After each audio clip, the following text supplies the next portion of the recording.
you're being someone else holding on to these dreams that like are very real. You just never access them because you're out here living as a person who isn't ever going to access them. Get ready, it's a new edition. Your favorite morning meditation. Hey, it's me, part in my success. I'm a hot mess. Part in my success. Part in my success. Just make that the new intro. Part in my. Lori Abichandani, welcome to Part in My Success. Oh my god, I didn't even realize we started. It is official. We are here. We are here with Lori, my bestie, my boss bestie, my center queen, keeping me grounded one day at a time. Lori, thank you so much for coming on today. Thank you for having me. Always a joy to be around. Oh my god, you are a joy to be around. I met Lori at a walk good event. In the park. In the park, doing yoga. Doing yoga. One day, she walked up and was like, "Hello, you have a camera. Are you a photographer?" And I said, "Kind of." "Sure." And you said, Well, I think sometimes you just need to let life tell you what to do. And so I was in the park doing yoga, and I was hosting an event the week after. And I was like, I need a photographer. And I saw you walking around with somebody else's dog. I didn't know it was somebody else's dog. You were walking somebody else's dog with a camera in hand. And I was like, she seems to know what she's doing. So I was like, screw it. I'm just going to ask her because my event is 1 week away and I need a photographer. And sometimes I like to run experiments in my life where it's like, how easy can this possibly be? Then I just walked up to you and you were like, I'm interested. And then I think what was awesome about that, I think where it really clicked was when I sent you the info for what House of Center, which we can talk about. And you just seemed very personally interested in it. And so that was a sign for me that, you know, it was all going to work out just fine. yes. Oh my gosh, no, it was crazy. I was like, I guess I have time. Yeah, sure. What's going on? And you were telling me that you were putting on this grounding workshop within your house. And I was like, so true. Say more. So how did you kind of begin House of Center? How did a big idea begin as a small idea? Okay, so there's the House of Center story, and then there's the big idea story. So which one would you like? I feel like we might actually need to go back before that then, to your corporate girly days. My corporate girly days. Because Lori was a corporate girly. You know, I used to work, we're recording this in Hollywood, and I used to work on Sunset, not very far from here, and the woman I used to get my eyebrows threaded from was off of. So Stop. It always brings me back whenever I'm in. Now I've just kind of given away where you live. Hopefully that's I'll cut that part okay. out, but that's all right. No, but you get your eyebrows started right around here.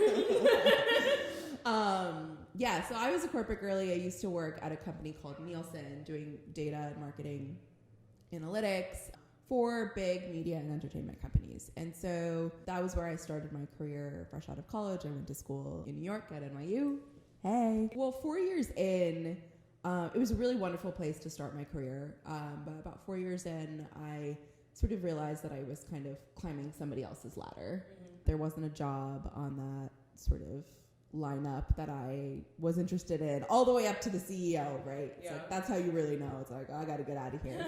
So I ended up quitting cold turkey, going on like a bit of a meandering adventure, which I'm happy to talk more about. And then realizing that I wanted to do like more impactful work, but I didn't really know what that meant for me at the time. I was 25, so just having a good old quarter life crisis. Hey. And I found my way into the early stage brand world. I really wanted to work with like purpose and mission driven organizations and help them really kind of solidify like their foundations, tell stories in a new and different way. And so you kind of get like, did you have like a friend that was doing that or? No.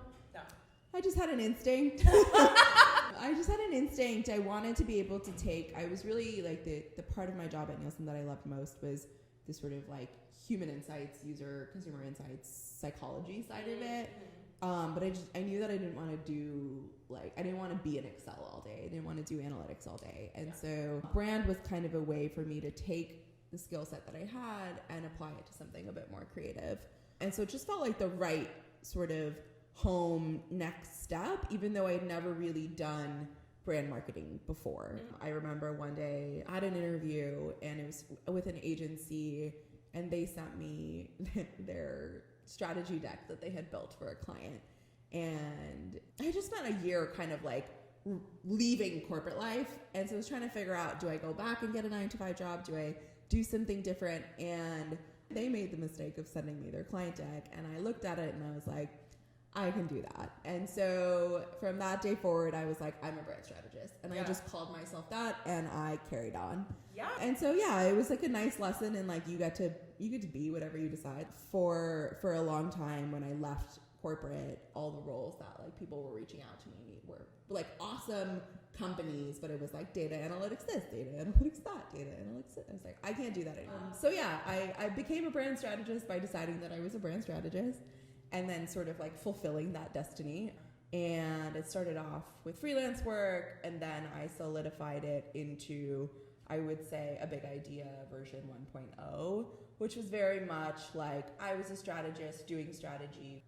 These like early stage brands who were like at idea stage, or they had maybe like a little bit of maybe like a year or two of experience, and then they wanted to kind of focus more in on brand. And so it was like in the world of like exciting direct to consumer early stage brand marketing. And that was fun, again, until it wasn't fun. And, a few years in, I, had sort of like done what I wanted to do in the sense of working with the types of brands that I had wanted to work with, doing really interesting work with across many different like brand categories. But I found myself like really wondering like why I was still doing that work.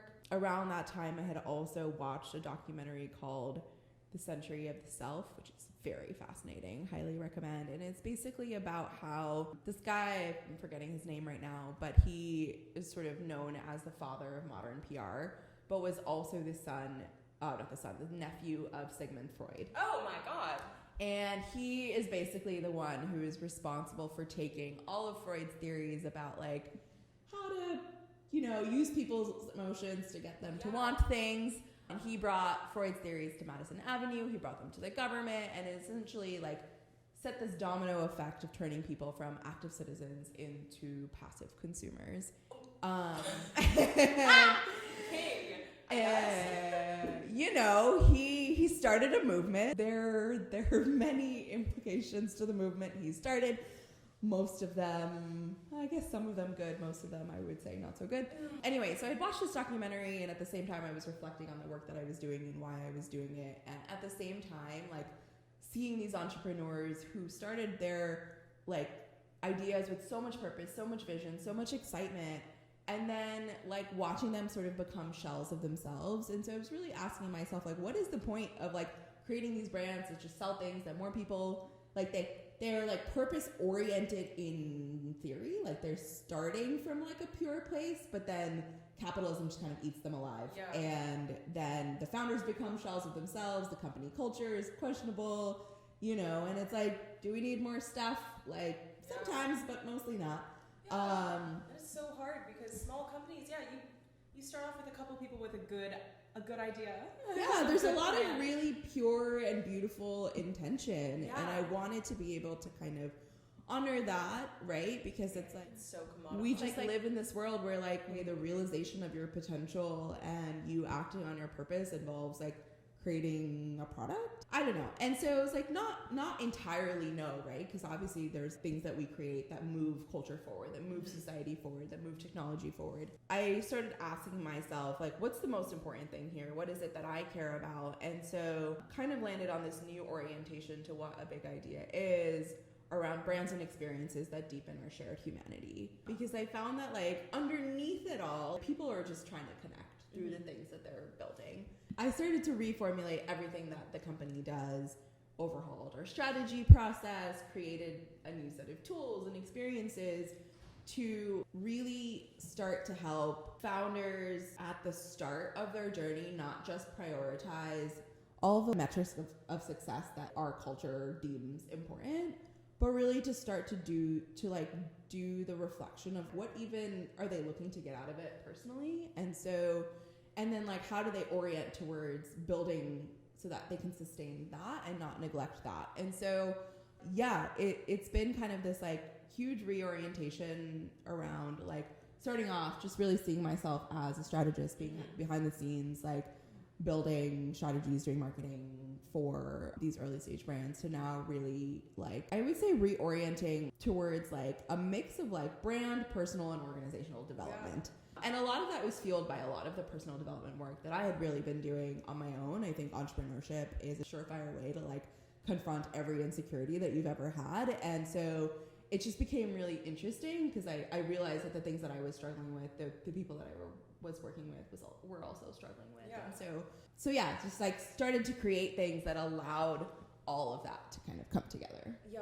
So I kind of want to get into like how it actually works. So a big idea at its center,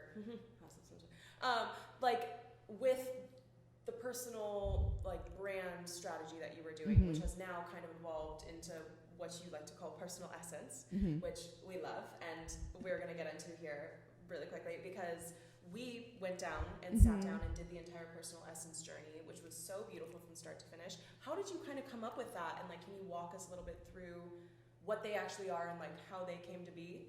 Yeah. So brand strategy, the work that I had been doing before, really is like, you know, you start with like the brand's purpose, mission, vision, all of that, right? And I've been doing that work for a long time, and I was like, this no longer feels in alignment, because I think what I had learned is that most of our decision making and most of our ability to actually execute on a brand strategy that someone creates, like our decision making largely is coming from our subconscious mind and not our conscious mind. Yeah.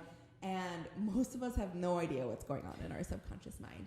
And then the other thing that I think sort of led to the development, like to the rehaul of the process that personal essence is a part of, is I sort of had this realization that people tend to glamorize ideas, but not the creative field from which ideas come from. And so the metaphor that I like to use is like, imagine there's a field of soil, and from the soil like sunflower sprouts, and say the sunflower is this idea. People are like, oh my gosh, there's a sunflower. I'm going to pluck this sunflower and I'm going to run with this sunflower for as long as I possibly can, because the sunflower is going to bring me purpose and joy and glory and all the things that people sort of ascribe to entrepreneurship. Well, what I realize is like, if you just stay and you can still kind of choose to follow through on said sunflower, but if you neglect the soil in the process, you end up draining the space that gave birth to the sunflower in the first place. So if you continue to tend to that soil, you'll realize that like sunflowers will start to pop up everywhere. And so the more that we nourish who we are and like what our own kind of personal soil is, and we'll connect it back to personal essence in a second, the more our capacity for idea generation becomes infinite. And I believe that everyone is creative. I believe that for all of us, our capacity for, I feel like ideas are seen as this like mystical, magical thing. And sure, they are, but they don't just come from like a cloud of ideas, right? It's like we have to tend to ourselves in order to be given the ideas that are really meant for us to execute on, is what I believe. And so personal essence is essentially the precursor now to some of the brand strategy work that I still do with clients, although I'm also doing personal essence work just with individuals who maybe aren't pursuing an idea or just like creative in their fields in general or in a career transition. Yeah. And so what it really is in a sort of like a deep dive into a person's inner world. So the reason why it's personal essence and not personal brand is personal brand ends up being like who we are to the world, like what our external buckets are that we are showing to the world. How we're perceived more so. How we're perceived or how we want to be perceived. Yeah. Personal essence is more about the truth of who you are, and that includes what your gifts are, what your own kind of personal definition of success is, what your like shadow side is, or like what are the things that are likely to block you from getting or accessing your gifts that like lead to those ideas or lead to the flourishing of those ideas. and then how you can actually live that essence out on like a day-to-day basis. And so so it includes this series of like, and I would love to hear, you know, your reflection on what it is to you, because like it starts off with like a deep dive discovery, right? There's an intake, there's a discovery process, and from there, which is like a form that you fill out. Did you come up with all those questions yourself? For the most part, they're like a compilation of. They're so fun. Like I was telling Zach about them. He was watching me as I filled out like the whole thing, and it's like you're in an interview 10 years from now. Who is it with? And what are they interviewing you about? And like you get to just come up with the entire thing yourself. And like I feel like sometimes people will give you, it's like, oh, it's you know, Life magazine, you know, blah blah blah blah blah. But I really love that it's so personalized and so tailored, and then you are basically analyzing all of those answers. Yeah, and so it's like I think like one of the skills that I realized that I have, right, is pattern recognition, and that is what allows me to do the brand strategy work that I do. And so essentially, like I think people go their whole lives like not really fully understanding themselves, or not really realizing that they're just like out here repeating the same things, good and bad, in different forms, whether that's in the context of their work, their relationships, their personal lives, whatever. And so this process was really meant, and the questions that were asked in it are really meant to get at like, who are you really? And what do you want when nobody is measuring your success but you? And what are the possibilities that are just waiting to be unlocked inside of you? And also like a way for you to just kind of better understand the things that on a day-to-day basis, I think we tell people to like follow their strengths or like whatever, but I think the reality is like every strength has a weakness. Weakness doesn't even feel like the right word, but like every strength has a shadow. The thing that you're good at is gonna come with something that makes it difficult to be good at other things, or to be good at the opposite, right? And so I think everyone out here just like wants the good, but when you realize the things that are likely to block you, you are less likely to sabotage yourself when you're in the moments of like, oh, this is a pattern where I like, let's take the example of like, I often feel like I'm not good enough, right? And so it's like, oh, am I saying no to this opportunity because it's actually not aligned for me, or am I saying no to it because I feel like I'm not good enough for it, right? And so it's creating like a degree of awareness that I think more people need. Yeah. And so it's just this like tool for you to like meet and understand yourself.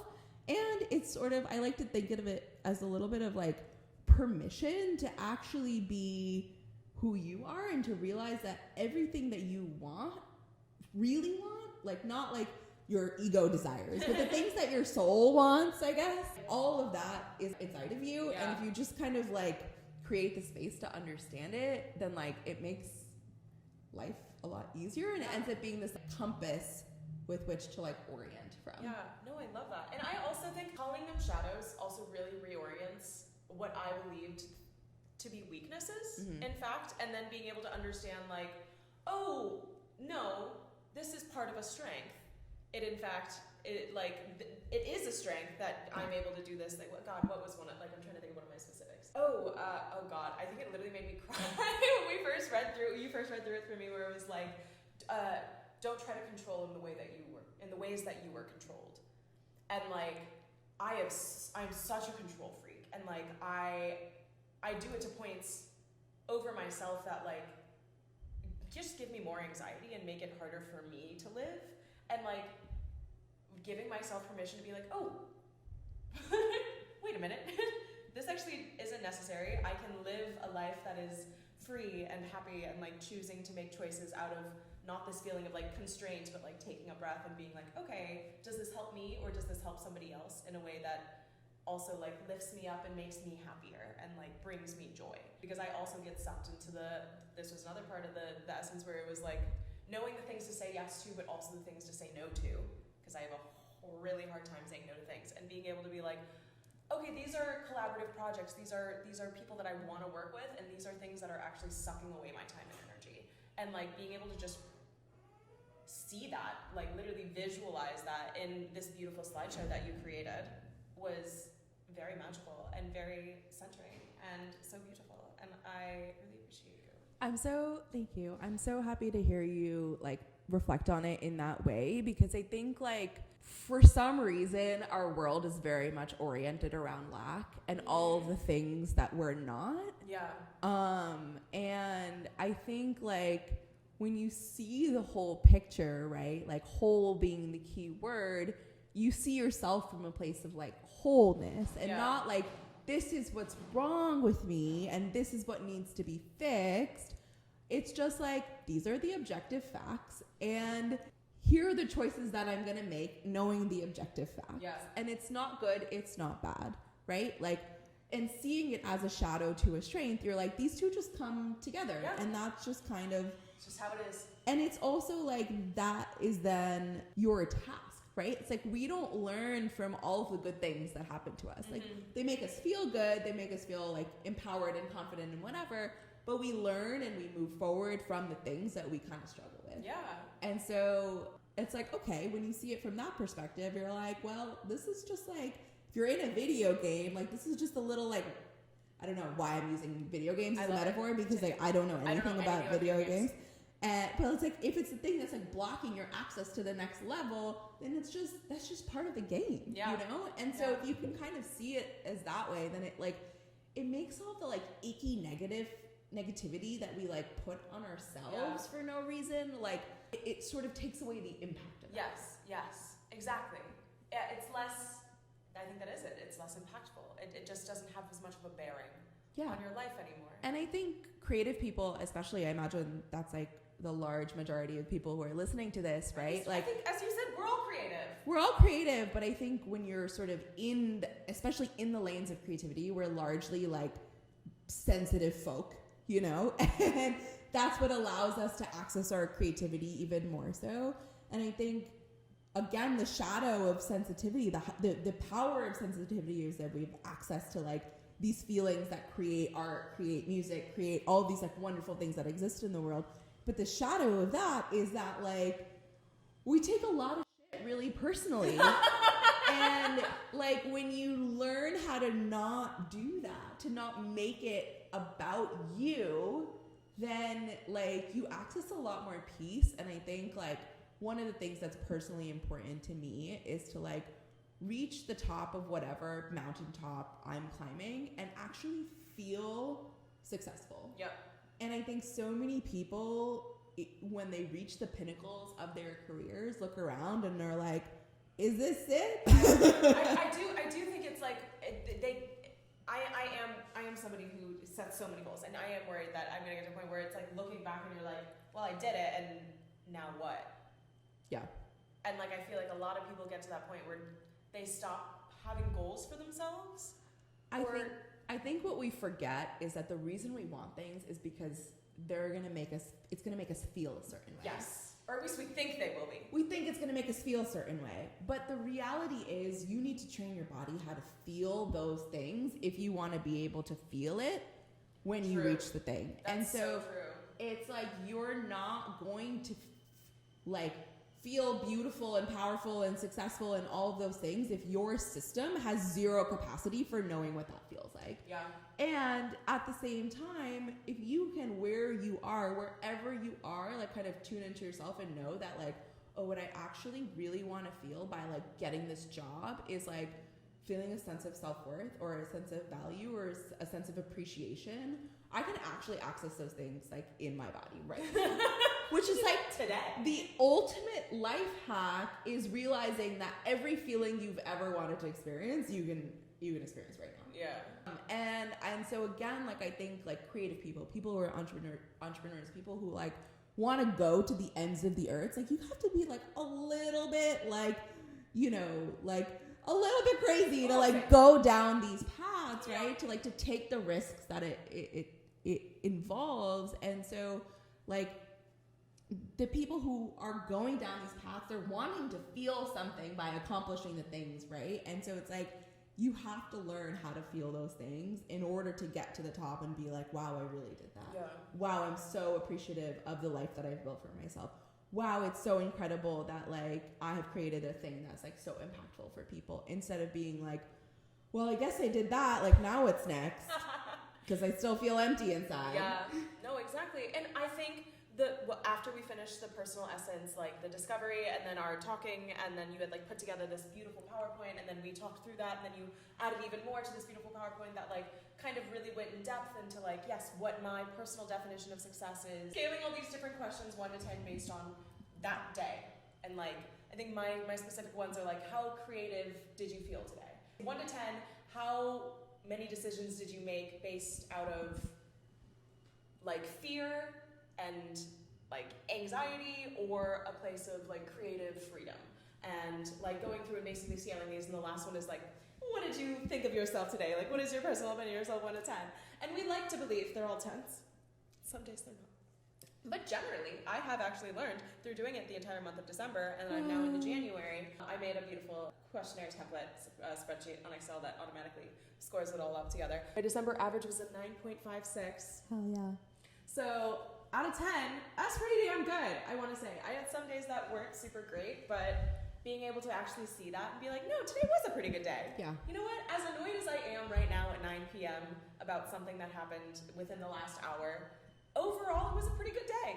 Yeah. And I think like to be able to have that perspective is so important, because that is what's going to create more positivity or more negativity. But the reason why I love that scorecard especially is because it helps us like realize that we have the agency over our day-to-day lives, and we have the ability to have more good days than not good days. And so often we just like leave it to chance. And I think like, you know, when I first started, I do a version of that scoring for myself. And when I first started, it was originally a tool given to me by a mentor. And then I kind of like adapted it for the personal essence work and tailored it now to each individual. But when I first started doing the scoring for myself, you know, it's like, okay, here's a 7-day. I'm having like a bunch of days that are 7. Like, it's not that great. It's not that terrible. 7, you know, average, pretty good. And then I had my first like 8.5 day. And I was like, oh, what created my ability to have an 8.5 day? Can I have another one tomorrow? And then I experienced my first 9.0 day. What were the things that I was doing to have a 9.0 day? Then, oh my gosh, I just had a 9.5. Do I dare to have 4 9.5s in a row? Right? I think like it just upped the standard with which I realized like I could be living my life. Whereas I think people accept crumbs, and they don't really realize that it's in their power to like change what you do with your day. It's all up to you. Everything is a choice. And it's crazy that you can do it that way. That like, and I think I've started like throughout the day, I will do things because I'm like, I cannot do that right now because later on I will have to be scoring myself, and that will actually take down my score. And so I'm not dealing with you today. In fact, I'm just like, that's not something I'm dealing with. Beautiful. That would take down my score. Love the I would be making a choice not out of freedom and creativity right now. In fact, if I helped you with that. Yeah, and it comes back to values, right? It's like, what is it that you value? Who are you? What really matters to who you are today and where you actually want to go? And so it's like, I loved working on yours because you have all these big, bold, beautiful dreams, right? And it's like, all of those are possible, but you have to be the person who those dreams are possible for. Yeah. And so that like that day-to-day accountability has to come into play, because otherwise then it's just like you're being someone else holding on to these dreams that like are very real, and you just never access them because you're out here living as a person who isn't ever going to access them. Yeah, I mean, I guess that's the end of that thought. But it's like, no matter what we're doing, like I think I realized in sort of creating this process is that like, this is for everyone. Like I started on this path, like with the lens of helping entrepreneurs and founders, like not attach so seriously their identity to the things that they're building, and to realize that they are more than just that very specific thing. And it's sort of taken on this life of its own where I'm like, my mom could do this. I think like, everyone should do it. And imagine like the world that we would live in if we all knew what we needed to do to be who we really are, what gifts we have, what are the things that are going to block us from accessing those gifts that have been blocking us since we were 7, and then again when we were 18, and then we were going to just let it continue. It's the same. Compiling. We go through the same lessons over and over again until we learn them. Literally. And so it's been this like really cool thing to just watch people receive the sort of final thing, and then realize that the ripple effects, like even if you hadn't been doing the daily check-ins, like the ripple effects, like that's like once you know, you can't unknow it. Literally, and it's just something that like sticks with you because it's so personal, I think, too, and like it's things that are so innate that like you never really even thought to think of, just because it's been like hidden. It's literally been in the shadows of your own brain, which is like what's so crazy. And you're helping people live an examined life. And I think there are so many people out here who believe that they are living examined lives. Like I believed I was at least attempting to examine my life. When we first met, like our first ever in-person interview, I was like, "Oh, have you ever read The Artist's Way?" And you pulled out your little thing and you were like, "I'm on page 1200 of my morning pages." And I was like, and I thought I was special on my day 200. Okay.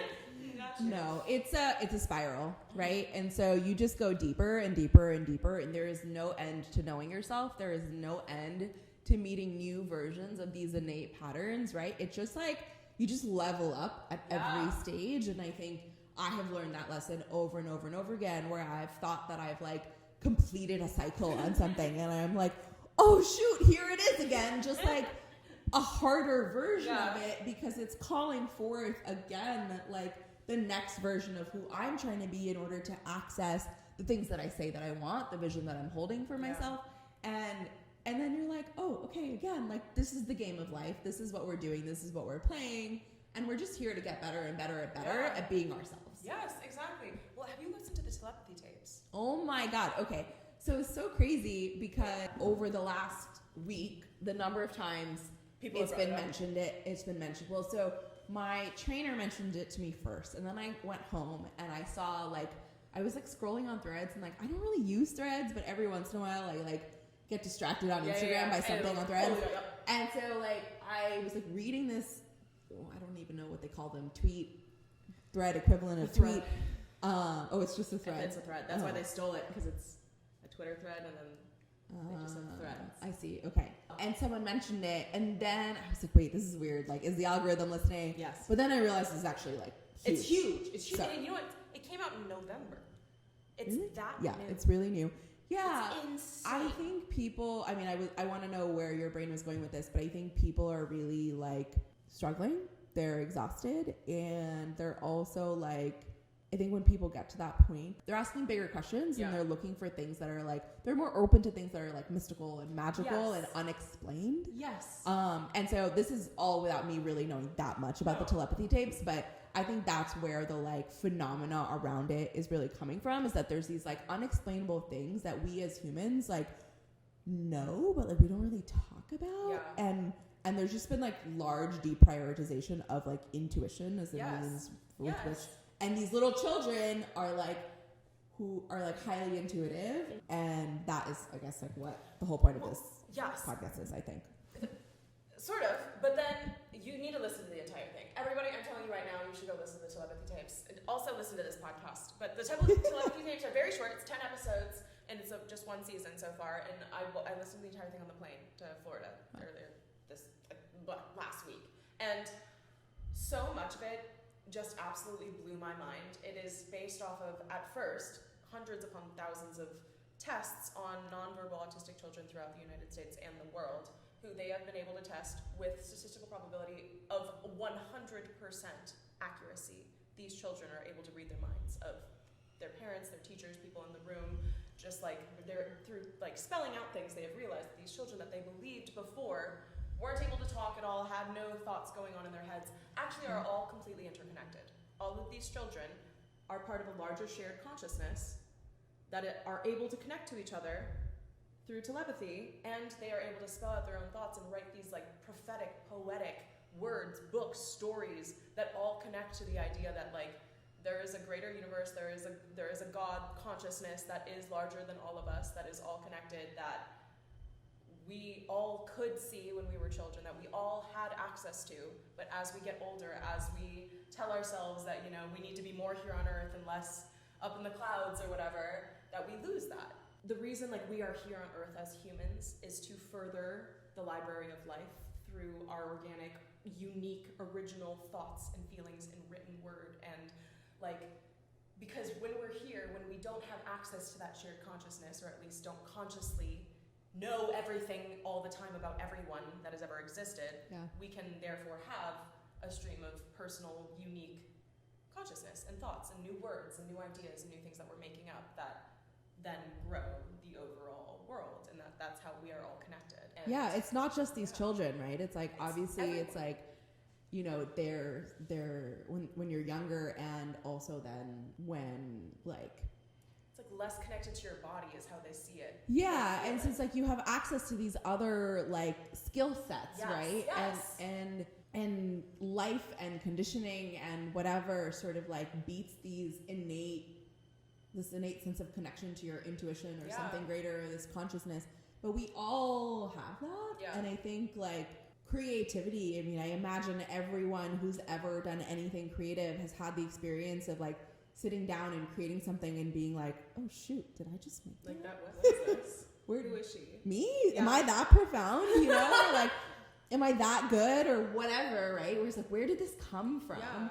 And I think that is whatever you believe about life and the universe and whatever, it's there is this connective tissue that runs between us, and we all have something to contribute. And so I think, and it also even if you're sitting there listening to this and being this is all bullshit, right? It's it almost better serves you to believe it than to not believe it. How is it harming you?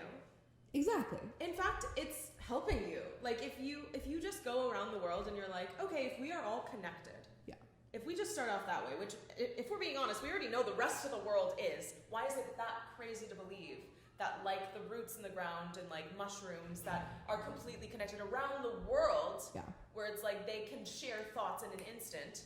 It's a mushroom thought, but synapses. Why wouldn't that energy that we are also all made out of, why isn't that also possible? Totally. Yeah. And I think it is. And I think it is something that you also really kind of delve into with House of Center, so how did you kind of bring that in? So House of Center was a product of a series of experiments, I guess, creative experiments of my own. So last year, I decided I wanted to create a deck of cards, which turned into this tool. I wanted to create something that allowed the people that I was working with, entrepreneurs, to nurture the parts of their humanity that often tend to get neglected when you are in the pursuit of something, right? So when you're in the pursuit of something, you're chasing productivity, you're chasing efficiency, you're chasing numbers, you're chasing KPIs, all the things that our culture and capitalism and et cetera, gets us to work towards, essentially humans doing more machine-like objectives. And I wanted to create something that allowed people to nurture the other parts of themselves, because I think I had the seedling of this thought, and again, this was a precursor to all this personal essence stuff, where I was I have the sense that by nurturing their innate humanity, they'll have better ideas, they'll feel better about themselves, and all of that. So I created this deck of cards, which is a set of 52 prompts with 5 different categories. It's called Return to Center. And it was born out of, again, just a personal desire for it to exist. There was no other objective other than I want to create this thing and I'm going to make it. And so when I worked on that project, it was in collaboration with a designer and painter named Mary Royal Wilgus, who's based out of Brooklyn. And it was a very serendipitous connection to her. She found me on Instagram, we hit it off, and I was I have this idea for a project, would you like to work on it with me? And she said yes. And when we were getting ready to launch it, we decided to co-host a dinner party in New York City, which we called the Color Dinner, which was so much fun, and it sold out very quickly. We were oh shoot, people really want to connect, they want to gather. and they want to like get dressed up and do fun things. Yeah, we do. And so we hosted this like very fun, spanky color dinner in Brooklyn, sort of like every creative's dream to like find kind of like a random kind of cool hidden place in a Brooklyn building and like for like a fun party there. And it was a beautiful night, but at the end of that night, so we were meant to do like, there was meant to be a dedicated portion where people were doing like the return to center content, but for whatever reason, the timing of the event, like the way that it flowed, that opportunity never came, and we had to like adjust some things real time. So I left that event being like, that was really fun. It was really cool that I did this thing. And also, it's not what I'm here to do. Which is, again, like an interesting realization, right? I threw this awesome thing, and I still had the feeling that it wasn't quite right. Yeah. And so then I had to do the like hard part again of sitting with myself and being like, I love gathering, I love hosting dinner parties. Like, what was not right about that for me? And I realized that like I want to create spaces that give people far more than just coming together and having a good time. And there's a place and time for dinner parties, and I still love them. But what I wanted to do with the cards was something different. And so I actually, and this is sort of like an example of how like ideas come from anywhere and everywhere. Like I was having a catch up with a mentor of mine, and he's like a very multidisciplinary creative person. And we were talking about the cards, and he was working in like defense and government at the time, which is like so true. Plot twist. Yeah. And he was like, honestly, like people in this space really need this kind of work. I mean, also, that's so true. and I was like, that's so interesting. He was like, you should create like an experience where people can like, where the cards kind of come to life and people can kind of move. He has a background in dance and like all this cool stuff. I love the defense guy in a background of dance. Yeah. He's a very fascinating life story. Shout out to him. And he was like, you should create this like kind of moving experience, and like maybe you can call it House of Center. So he just like handed me the name, and I was like, that's interesting. So I'm gonna figure out what that means and how to do that. Like, House of Center. I'm gonna like fill in the pieces, right? And so I just decided to like put a date on the calendar. I decided to host it in my home, the first one at least. And what it turned into, in the way that I talk about it now, is that it's kind of like an introspective scavenger hunt. Yes. Yes. That's a great way to put it. And it's like a small group of people come together. There's kind of like a shared opening prompt and discussion. And then each person moves through a series of 4 different spaces in different orders. So no two people have the same experience, which is by design. And in some rooms you're alone, in some rooms you're with another person. And it becomes this sort of like personal but group adventure in which the purpose is really part like connection to oneself, but also part like an unlocking of possibility and a sense of like, what do I actually lead to, like, what do I really want? What are the longings that I have for my life and like what I want to create in this world? And then like, what am I really willing to sacrifice to be the person who like has those things? Yeah. Because another thing that we don't ever talk about really is like, in order to get to where we want and to have more of what we want, we need to let go of the parts of ourselves, whether that's behaviors or people or jobs or whatever, that are kind of like holding on to us like dead weight. And that's one of the hardest things to do, I think, as a human, is to like let go of things that used to be personally meaningful to you. Mm-hmm. I call it sentimental hoarding. Yeah, sentimental hoarding. That's a great... I do it with like little pieces of trash. You know what I mean? Anything. I like keep things all the time because it's sentimental to me, but at the end of the day, it's cluttering. It's cluttering. Yeah. And so it sort of asks you, each room is designed, there's a message, and then there's a prompt that comes from the cards.